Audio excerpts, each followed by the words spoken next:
जब जब होए धर्म की हानि, धर्मनी हानि थाय, अधर्मनी जेम बाढ़ आवे, जेम समुद्रमा अमासनो वादो आवे अने जेम समुद्રના મોજાને જેમ કિનારાની બહાર નાખી દે, એમ જ્યારે પોતે અધર્મીઓ વધી જાય છે ત્યારે ધરતી પોકાર કરે છે. અને દેવકીને સમય આવતા એક પછી એક 6 બાળકો થયા છે. 6 બાળકોનું કંસે નિર્વાણ કરી નાખ્યું છે. અને ધરતી ભગવાનની પાસે જઈ અને પ્રભુને કહે છે, પ્રભુ મારી ઉપર પાપીઓનો ભાર વધી ગયો છે, મને રસ્તો બતાવો, મારો ભાર ઉતારો. ભગવાન બોલ્યા કે હે દેવકી, હે ધરતી, હું જાણું છું કે દેવકી કાળાગૃહમાં છે, 6 બાળકોને નિર્વાણ આપી દીધું છે, પણ હે ધરતી, મારાથી કંઈ થાય એવું નથી.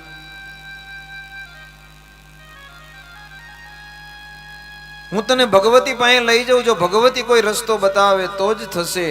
અને ભગવાન છે ધરતીને હારે લઈ અને માની સ્તુતિ કરવા મણિદ્વીપની અંદર જાય છે. સર્વ દેવોને હારે લીધા છે. હારે લઈ અને ભગવાન નારાયણ છે જગદંબાની મણિદ્વીપમાં સ્તુતિ કરે. કૃપા કરો મહાદેવી,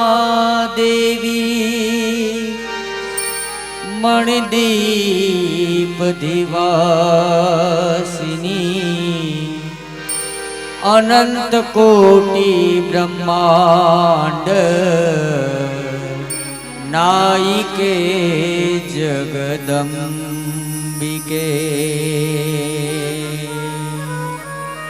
હે માં, કૃપા કરો, અમારા દેવો ઉપર કૃપા કરો, ધરતી પોકાર કરી રહી છે. અને મણિદ્વીપમાં જ્યાં જગદંબાએ શબ્દ સાંભળ્યા એટલે પ્રગટ થઈને કીધું કે હે નારાયણ, હે વિષ્ણુ, હે પરમાત્મા, માગો. માં, પૃથ્વી ઉપર પાપીનો ભાર વધી ગયો છે અને આ ધરતી છે આ ગાયનું રૂપ લઈને માં તારી પાસે આવી. માં, તું કોઈ રસ્તો બતાય, તું રસ્તો કાઢ. અને કહ્યું કે હે નારાયણ, હે વિષ્ણુ, હું સર્વસ્વ રસ્તો મેં જ કાઢ્યો. અત્યારે જે કાળાગૃહમાં છે વાસુદેવ, એ ગયા જન્મમાં કશ્યપ ઋષિ હતા અને દેવકી છે એ ગયા જન્મમાં અદિતિ હતા. મારા કાર્યથી જ મેં મોકલ્યા.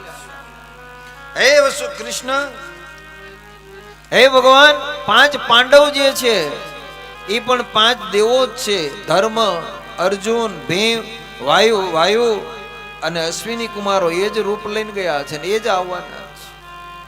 હે નારાયણ, બધાને અવતાર મેં જ ધારણ કરાવ્યા છે. દેવોના ગુરુ બૃહસ્પતિ છે એ અત્યારે પૃથ્વી ઉપર દ્રોણ ગુરુ થઈને ગયા છે. અને શિવજી છે એ અસ્વસ્થામાં બની ગયા છે. અને ગંધર્વરા છે એ દેવક રાજા બનીને ગયા છે. અને હે નારાયણ, અરિષ્ટાસુર નામનો અસુર છે એ અત્યારે મૃત્યુલોકમાં મથુરાના ઉગ્રસેન રાજાનો પુત્ર કંસ બન્યા છે. આ બધાને મેં જ અવતાર લઈ અને મોકલ્યા છે. હે નારાયણ, અને સમય આવતા તમે અવતાર ધારણ કરો એટલે સનત કુમારો છે એ તમારે અહીંયા પ્રદ્યુમન રૂપી હંસ બની અવતાર ધારણ કરશે. હું આપને વરદાન આપું. હે નારાયણ, દ્રુપદ રાજા છે એ ગયા જન્મમાં વરુણ દેવ છે અને અત્યારે દ્રુપદ રાજા બનીને આવ્યા છે. અને હે નારાયણ, લક્ષ્મી છે એ સમય આવતા દ્રૌપદી બની અને જશે. અને દ્રૌપદીના 5 પુત્રો છે એ વિશ્વદેવ છે, દ્રૌપદીના 5 પુત્રો બનશે.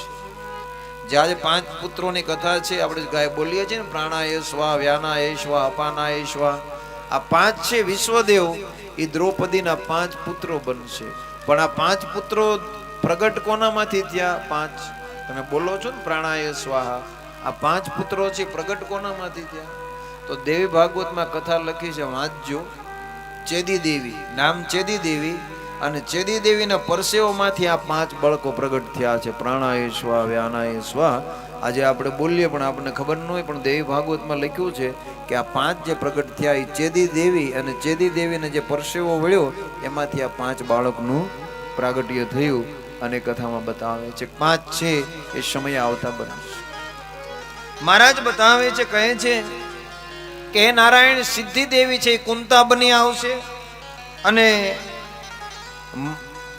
સમય આવતા સિદ્ધિ દેવી છે એ કુંતા બનશે અને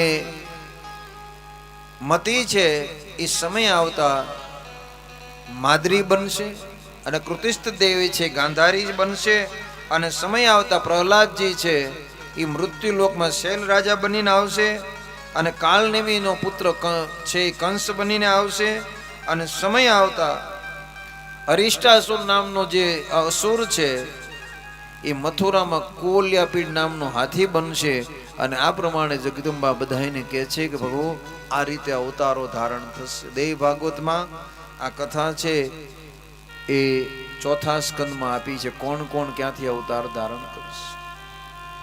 મારી મરજી સિવાય નારાયણ કોઈ અવતાર ધારણ કરી શકતું નથી અને બલિરાજાની દીકરી છે એ પૂતના બનીને આવશે.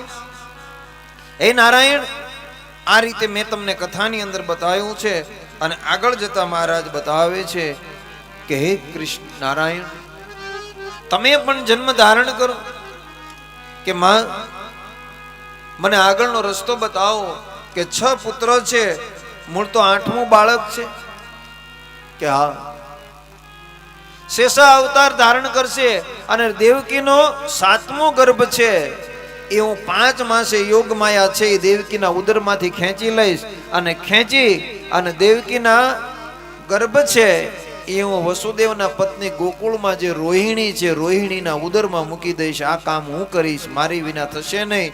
ભગવાનને હા પાડી અને જગદંબાએ કહ્યું કે હે નારાયણ, આલ્યો આ 2 કેસ, એક કેસમાંથી કાળા વાળમાંથી કૃષ્ણનો જન્મ થશે અને સફેદ વાળમાંથી બલરામનો જન્મ થશે. જગદંબાએ આજ્ઞા કરી અને સમય આવતા દેવકીને 7મા બાળકના સારા દિવસો છે. જગદંબાએ યોગ માયાના મંત્ર બળથી રોહિણીના ઉદરમાં મૂકી દે છે અને સમય આવતા રોહિણી બલરામને જન્મ આપે છે. આ બાજુ મથુરામાં ખબર પડી કે બાળકનો જન્મ થયો નહીં. કે છે કે મહારાજ કદાચ સારા દિવસો જ ન રહ્યા હોય તો તમારા ભયથી વાતને ઉડાડી દીધી છે. ધીરે ધીરે સમય જતા જતા મહારાજ બતાવે છે કે દેવકીને સારા દિવસો રહ્યા છે.